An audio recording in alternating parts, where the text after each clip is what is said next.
नमस्कार दोस्तों, मेरा नाम है दीपक पचौरी और ट्रांजिशन क्लासेस ग्वालियर की ऑनलाइन प्लेटफॉर्म पर आपका स्वागत है।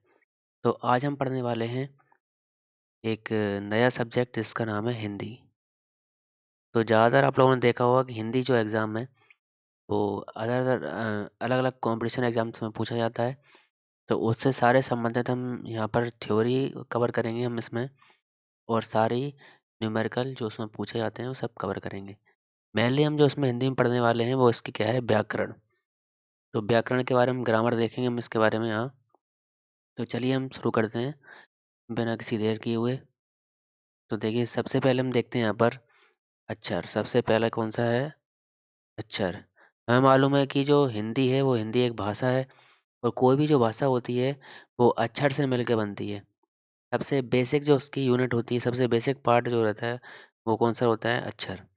तो अक्षर को हम कैसे परिभाषित कर सकते हैं कि ध्वनि का वह लिखित रूप जिसको उच्चारित किया जा सकता है वो कहलाता है? अक्षर कहलाता है। या मुख से निकलने वाली ध्वनि, कौन सी ध्वनि? मुख से निकलने वाली ध्वनि निकलने वाली ध्वनि को हम क्या कहते हैं? अक्षर कहते हैं। और इसी ध्वनि से अक्षर बनता है। यदि हम इस ध्वनि को लिखित रूप इसका लिख दें हम किसी जगह, तो वही कहलाता है वर्ण। क्या कहलाता है? वर्ण। तो इसको हम बोल सकते हैं कि ध्वनि का लिखित रूप क्या कहलाएगा ये? तो ये वर्ण कहलाएगा। तो यदि तुमसे एग्ज़ाम्स में पूछा जाए कि हिंदी भाषा का सबसे छोटा जो पार्ट है लिखित लिखित पार्ट, तो वो कौन-सा हो जाएगा वो? वर्ण हो जाएगा। यदि पूछा है कि मुख से निकलने वाली ध्वनि या सब ना लिखा जाने वाला सबसे छोटा पार्ट कौन-सा हो जाएगा, तो वो अक्षर हो जाएगा। ठीक है? लेकिन हम लोग जो भाषा पढ़ते हैं वो लिखित रूप में पढ़ते हैं। तो कॉमनली यदि देखा जाए तो इसको वर्ण को हम क्या बोल सकते हैं? इस हिंदी भाषा का सबसे सूक्ष्मतम रूप। अब वर्ण को भी अलग-अलग प्रकार में हम बाँट सकते हैं। जैसे कि हमने इनको 2 पार्ट में डिवाइड किया हुआ है। पहला तो है स्वर, दूसरे को कहलाते हैं व्यंजन। स्वर तथा व्यंजन। इसमें हम हलंत लगाते हैं, व्यंजन में क्या लगाते हैं? हलंत। ठीक है? हलंत। हलंत आपने देखा होगा नीचे की ऐसा एक डंडा बना रहता है, उसको हम क्या बोलते हैं? हलंत कहलाता है ये। ठीक है? अब जो वर्ड हमारा यहाँ बन गया है, ठीक है? वर्ड के जैसे एग्ज़ाम्पल देखना का, ख, अ, ई, ये सारे के सारे एग्ज़ाम्पल होते हैं कौन से? वर्ड के। यदि हम इन सभी वर्ड को आपस में ऐड कर दें, तो वो क्या बन जाएगा? शब्द। क्या बन जाएगा? शब्द। लेकिन शब्द तभी कहलाएगा जब इनका सार्थक मतलब निकले। तो हम क्या बोल सकते हैं? वर्णों का सार्थक समूह। कौन-सा समूह? सार्थक समूह। ये क्या कहलाएगा? तो ये शब्द कहलाता है। जैसे कि हमने यहाँ पर लिख दिया र त, तो इसका नाम क्या होगा? भरत। तो इसका एक सार्थक अर्थ है। यदि हम लिख दें यहाँ पर च, च, च, इनका कोई सार्थक अर्थ निकलेगा क्या? नहीं। तो ये शब्द नहीं कहलाएगा, जबकि भरत क्या कहलाएगा यहाँ पर? शब्द कहलाएगा, क्योंकि इनका एक मीनिंग निकल रहा है यहाँ पर। अब बात करते हैं हम लोग वाक्य की। किसकी? तो वाक्य। तो शब्दों से मिलके क्या बनता है? वाक्य। तो हम ऐसा बोल सकते हैं शब्दों का सार्थक समूह। किसका समूह? शब्दों का सार्थक समूह। तो क्या कहलाएगा आपका? ये वाक्य कहलाएगा। और सभी वाक्यों को यदि हम आपस में ऐड कर दें, तो भैया बन जाएगी भाषा। क्या बन जाएगी? भाषा। तो भाषा क्या कहलाती है? भाषा क्या कहलाएगी? जब हम इसमें 2 तरह के रूप होते हैं, लिखित रूप और मौखिक रूप। लिखित रूप और मौखिक रूप। दोनों को यदि हम आपस में मिला दें, तो यही कहलाएगा भाषा। क्या कहलाता है ये? भाषा कहलाएगा। या फिर हम इसको इस प्रकार से भी परिभाषित कर सकते हैं, विचार का आदान-प्रदान करना। विचारों का आदान-प्रदान करना, ये अपनी भाषा कहलाती है। अब ये विचार हम लिखित रूप से भी आदान-प्रदान कर सकते हैं या मौखिक रूप से भी हम आदान-प्रदान कर सकते हैं। ठीक है? हमें मालूम है जब हम मौखिक रूप से करेंगे तो उसमें हम ध्वनि का इस्तेमाल करेंगे। किसका करेंगे? ध्वनि का इस्तेमाल। और ध्वनि की वजह से हमारे गले में क्या होता है कंपन, क्योंकि हमारे गले में होती हैं स्वर तंत्रियाँ। तो यदि हम मुख से निकाल रहे हैं, केवल ध्वनि मुख से निकाल रहे हैं तो उसको बोलते हैं अक्षर। अक्षर से मिल और लिखित रूप है तो वो कहलाता है वर्ण। और वर्णों का समूह क्या कहलाएगा? शब्द, सार्थक समूह। और शब्दों का सार्थक समूह कहलाएगा वाक्य। चलिए अब हम बात करते हैं वर्णमाला की। किसकी बात कर रहे हैं हम लोग? वर्णमाला। एकदम बेसिक है, आपको समझ में आ रहा होगा। तो वर्णमाला क्या होती है? वर्णों के व्यवस्थित वर्णों के व्यवस्थित एवं क्रमबद्ध, इसको क्रमबद्ध समूह को क्या कहते हैं हम लोग? वर्णमाला कहते हैं। ठीक है? हमें मालूम है हिंदी की वर्णमाला में 52 वर्ण हैं। कितने हैं? 52 वर्ण। इसमें से हमें ये भी मालूम है कि 11 स्वर होते हैं, जबकि 33 क्या होते हैं? व्यंजन। तो 11 33 कितने हो जाएँगे? 44, प्लस इसमें जो है बाकी बचे हुए क्या-क्या होते हैं? 2 होते हैं अयोगवाह, और 2 होते हैं इसमें द्विगुण व्यंजन, और 4 होते हैं संयुक्त व्यंजन। तो ये हो जाएँगे 44, 44 और 2 46, और 2 48, 48 4 कितने हो जाएँगे टोटल? 52 हो जाएँगे। ये काफ़ी बार पूछा गया है। कुल वर्णों की संख्या कितनी है? तो 52। चलिए हम यहाँ पर लिख के देख लेते हैं, कौन-कौन से अपने वर्ण होते हैं। तो इसको थोड़ा रेज़ कर देता हूँ मैं।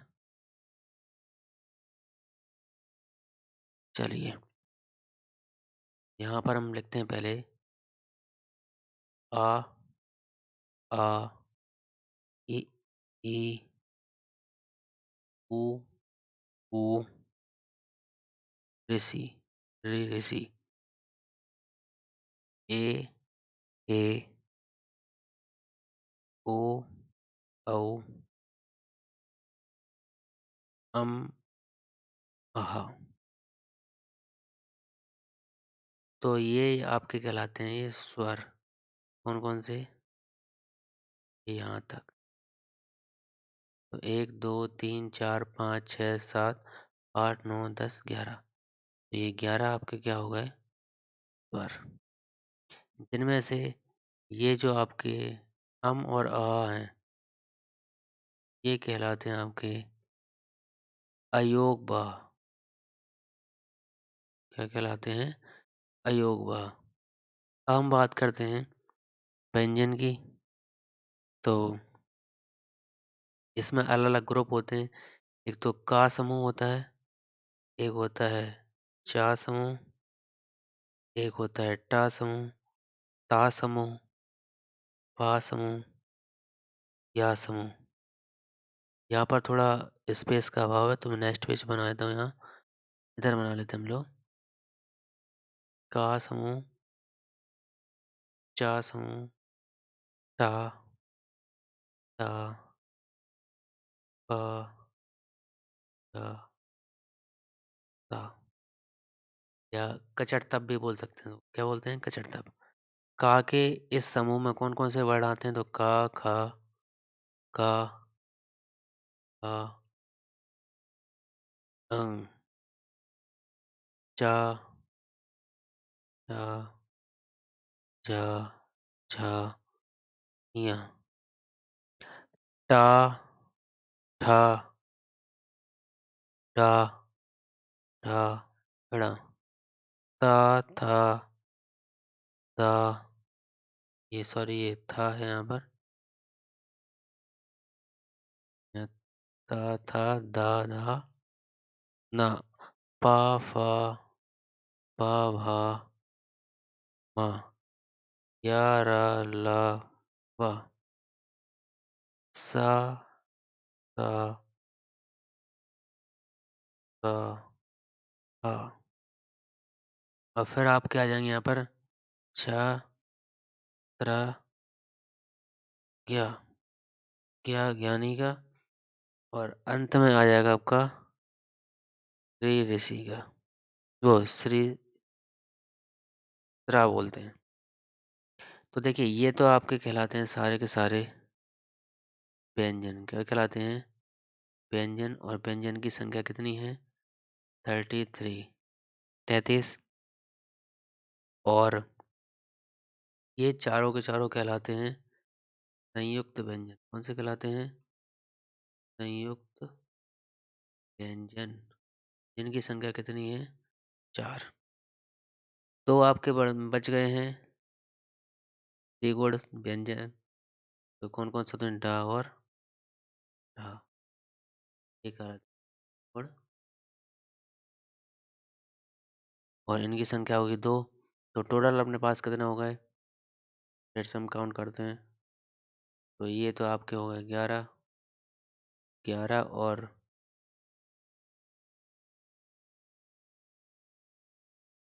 33, 44, 46, 46 और ये 4 कितने हो गए?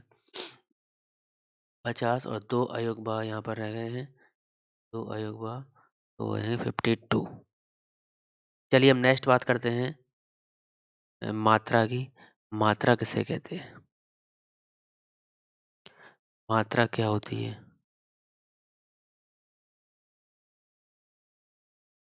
तो स्वरों का बदला हुआ स्वरूप। स्वरों का बदला हुआ स्वरूप क्या कहलाता है? मात्रा कहलाता है। ठीक है। तो मात्रा में 2 चीज़ें होती हैं। कौन-कौन सी होती हैं? स्वर भी होता है और व्यंजन भी होता है। जैसे कि हम लिखते हैं यहाँ पर ज प्लस ई, तो ये क्या हो जाएगा? जी। तो ये तो आपका क्या था? व्यंजन था। ये आपका स्वर था। दोनों मिलने के बाद क्या बन गया ये? ये मात्रा बन गई। क्या क्या बन गई? मात्रा। कुल मात्रा की संख्या यदि पूछी जाए, संख्या, तो कितनी होती है वो? 10 होती है। ये काफ़ी बार पूछा गया है। चलिए कौन-कौन सी होती है? सबसे पहले हम लोग देखते हैं, एक बड़े आ की मात्रा होती है इस तरह से, छोटे आ की कोई मात्रा नहीं होती।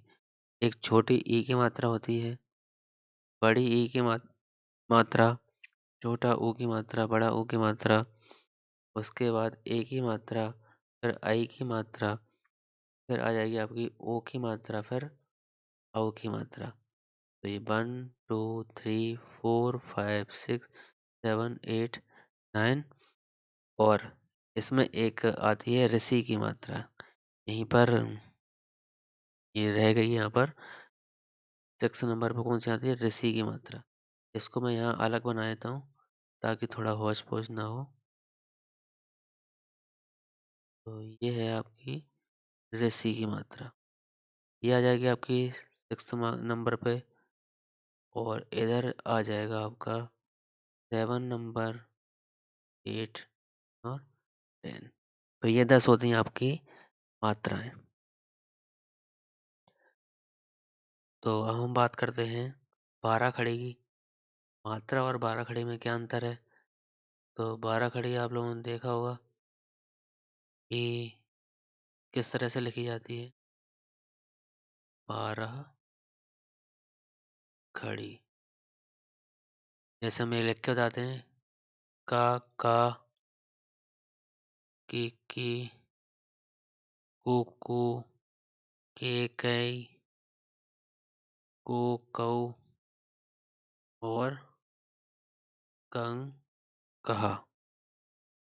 तो टोटल यदि बात करें 1, 2, 3, 4, 5, 6, 7, 8, 9, 10, 11 और ये 12। तो कुल 12 खड़ियों की संख्या कितनी होती है? 12। इसलिए नाम ही इसका क्या है? 12। जबकि कुल मात्राओं की संख्या देखी जाए तो उसमें कितनी है? आपकी 10। इसमें एक चीज़ और ध्यान देने वाली बात है कि यहाँ पर ऋषि की मात्रा निश्री नहीं आता। बस ऋषि की जगह हम क्या शामिल कर लेते हैं यहाँ पर? और को यहाँ पर शामिल कर लिया जाता है। जिससे कितनी हो जाती हैं? 12 हो जाती हैं। तो वर्णमाला किसे कहते हैं? वर्णों का व्यवस्थित समूह वर्णमाला कहलाता है। माला जैसे आपने सुनी होगी, माला किस तरह से होती है? मोतियों की माला, उसमें मोती इस तरह से पिरोए रहते हैं। इसी प्रकार से वर्णमाला में क्या पर रखे रहते हैं यहाँ पर? वर्ण। क्या रहते हैं? वर्ण, ठीक है? तो चलिए हम नेक्स्ट हम बात करते हैं वर्णमाला किस-किस से मिलके बनती है। तो देखो वर्णमाला में कितनी चीज़ें होती हैं। वर्णमाला को हम डिवाइड कर सकते हैं सबसे पहले स्वर में, फिर व्यंजन, उसके बाद अयोगवा। ठीक है, इनसे मिलके बनती है वर्णमाला। अब हम देखेंगे इसके बाद में स्वर को कितने स्वर किसे कहते हैं और स्वर का वर्गीकरण देखेंगे यहाँ पर हम। व्यंजन किसे कहते हैं, व्यंजन का वर्गीकरण देखेंगे, ठीक है? तो इस प्रकार से वर्णमाला अपनी कंप्लीट हो जाएगी। अब वर्गीकरण इनका अलग-अलग आधार पर हम करेंगे। सबसे पहले हम स्वर का वर्गीकरण करेंगे। किसका करेंगे? स्वर का। तो सबसे पहले हम देखेंगे मात्रा या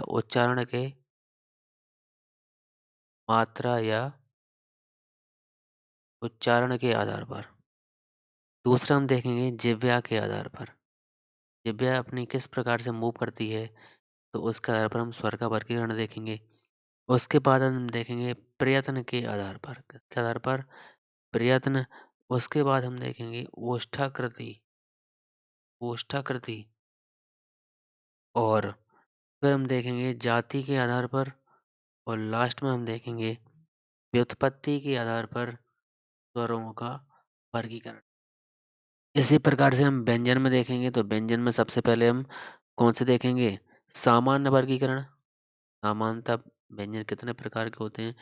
फिर हम देखेंगे घोष के आधार पर। किसके आधार पर? घोष के आधार पर। फिर हम देखेंगे प्राण के आधार पर और लास्ट में देखेंगे उच्चारण स्थान पर। मतलब कौन सा व्यंजन किस स्थान से उच्चारित किया गया है, तो उन सबको हम यहाँ पर देखेंगे। तो इस प्रकार से नेक्स्ट क्लास में आप हम लोग पढ़ेंगे स्वर, पूरा डिटेल में यहाँ पर स्वर को देखेंगे, ठीक है? तो आज की क्लास हम यहीं पर फिनिश करते हैं। Thanks for the watching.